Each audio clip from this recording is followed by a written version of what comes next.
One Nation leader, Pauline Hanson, has defended meeting controversial far-right UK activist Tommy Robinson for his podcast. Stephen Yaxley-Lennon, his real name, is a convicted criminal and notorious anti-Islam agitator.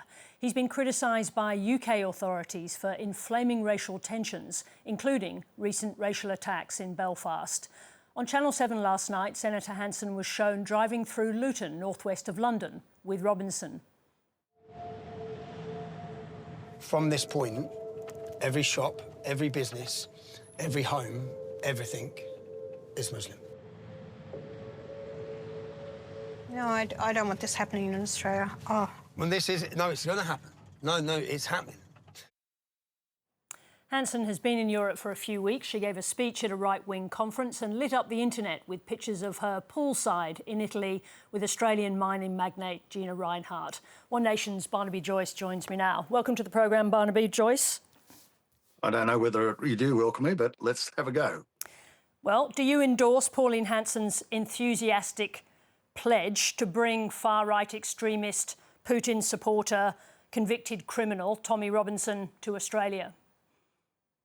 Well, I think that the issue here is that, first of all, the meeting with Tommy Robinson, I don't believe that it was a carte blanche, a case of that One Nation wanted that meeting. I think it was basically suggested by Spotlight, agreed to by One Nation, and of course it made sensational viewing for those who wanted to basically very upset by it. Let me just leave. Let me just come in there, Barnaby, because what you've just said. First of all, Channel 7 says that arrangement to meet Tommy Robinson was agreed to without Channel 7's without Channel 7 being involved in the first instance.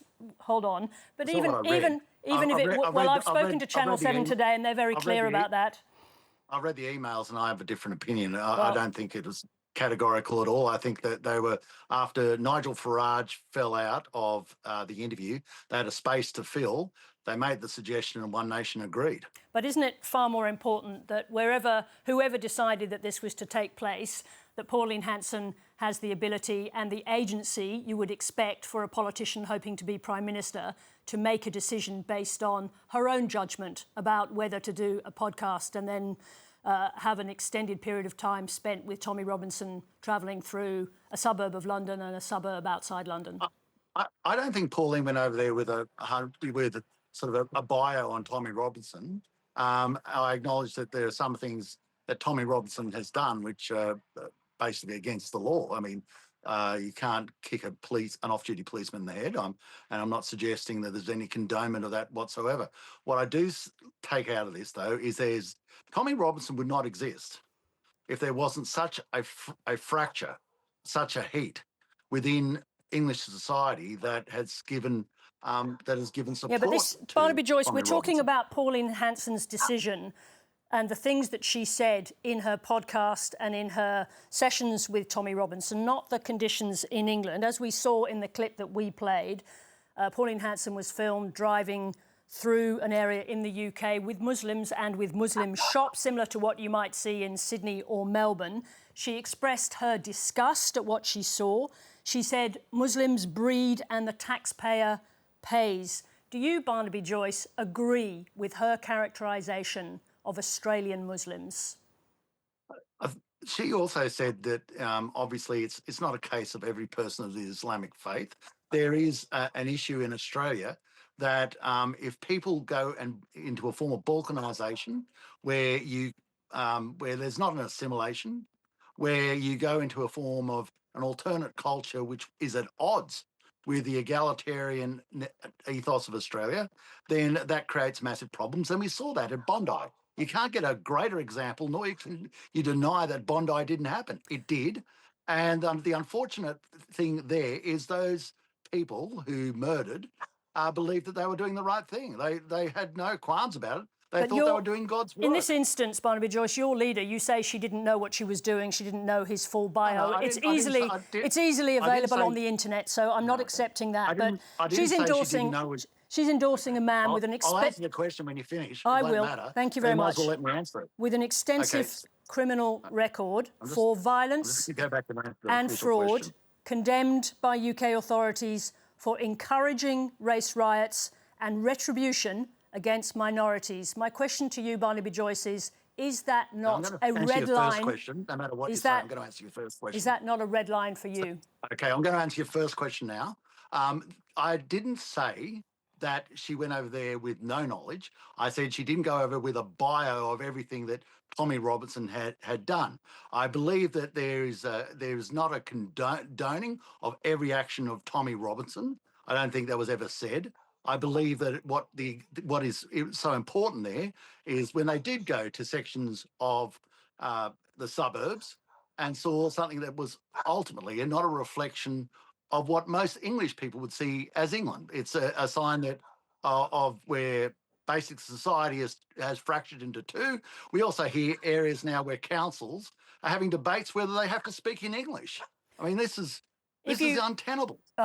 I presume that you've actually seen the programme that we're talking about, because if you had, you would be well aware that the engagement between them was warm. But it seems to me, Barnaby Joyce, that your decision to defect to One Nation is dragging you further into a place of intolerance and racial discrimination. You're defending your leader, but are you really comfortable with where she is taking you? I think, sit down! Sorry, it's a dog. I think that is incredibly important. We see that the Australian people also have changed their view. We've got about 30% of people in the last poll that have clearly said that they want to change in direction in where Australia goes. And what we have obviously, what my role is to make sure that we get a proper process that gives the Australian people that choice. So have you set a limit? Have you set a limit in your own mind as to how far you're prepared to go in your defence of Pauline Hanson? I'm cogent about everything. When you say set a limit, I've heard other things today, like she supports returning to the White Australia policy. She doesn't. And she said that quite clearly on the show. She doesn't support. Let's talk about that. Let's talk about that area. Policy. Let's talk about those areas of the interview. The Labor Party policy of the White Australia policy, which was brought in by the Labor Party. Yeah. So we do know that, don't we? We do. As we saw in the programme, Pauline Hanson also met far-right MP Rupert Lowe and welcomed his manifesto for mass deportation, saying she loved it. She qualified afterwards to say, it's about deporting people who are here illegally. So how would it work? You said today you could wait until overstayers go to see a doctor or a nurse. So will you require GPs and doctors to report visa overstayers to authorities? Is that the policy? I have to apologise for this dog, which has decided to bail up. Don't worry about the dog. Just answer the question. Don't be rude. Don't be rude. Otherwise, this interview will come to a grinding halt, Sarah.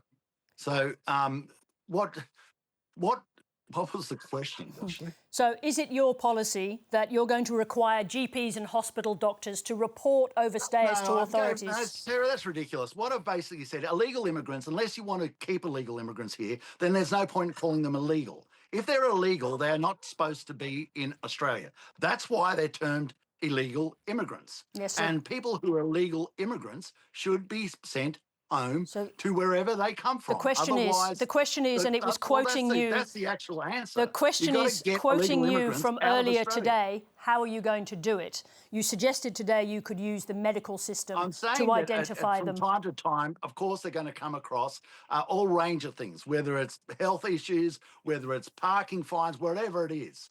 They're going to pop up. And when they pop up, they've got to be sent off, because otherwise the whole thing's a farce. If we don't want to enforce our borders, then what are you going to do, Sarah? You're just going to open the door and let the whole world in. Is that the ABC solution? Let's go on to Gina Rinehart. You said on Friday that you wouldn't be surprised if Gina Rinehart had picked up the tab for Pauline Hanson's 5-star hotel and fashion show trip to Sicily. You must know by now what the answer is. Did Gina Rinehart pay for it all? No, I don't, Sarah. I don't know the answer. You didn't ask? Next question. You don't want to know the answer? No, I didn't. you've sort of go to your next question. What do All you? right. Where, Well, I don't know the answer to that. So what are you looking for? What other I'm explanation do you want? curious that you don't want to know who paid for that trip. Well, you can be curious, Sarah. It's good for you. Curiosity is a good thing. It'll exercise your mind. It's just that in the past you were given a cheque for $40,000 by Gina Rinehart Which when I you gave were back. exactly Which when I you were gave back. campaigning to win your Which I seat back. God, Yes. So which I gave back. So presumably which I gave because back you thought that immediately. that payment was unacceptable. which So I- why is it which I gave- okay for Pauline which- Hanson to take planes and lavish five-star Well, travel from the same person? Well, first of all, I don't know whether that's the case. I suggested that it probably is, but I don't know, Sarah. So I haven't confirmed it. I don't know. Maybe she did it, paid for it all herself. I don't occupy my day worrying about what Pauline has paid for or hasn't paid for. If she hasn't paid for it, you'll be able to see it, Sarah. It'll be on the declaration of interest like everything else is. Well, just to end on that then, what's in this relationship for Gina Rinehart? What does she get out of this if she's making major donations to One Nation? She doesn't get anything. She's never asked me for anything. I've never offered her anything. What you have is someone of the same political side, just like the union movement is on the Labor Party side, just like Andrew Forrest is on the Labor Party side, just like you have the magnates in the online travel industry on the Green side, just like the taxpayer for $1.1 billion a year is on the ABC side. I don't know why they do it all. Sometimes I can't work out why they have that sort of loyalty. It just absolutely bemuddles me. All right, well, on that point, we'll say thank you very much indeed for joining us, Barnaby Joyce. The dog was no problem. Thank you. It was to me.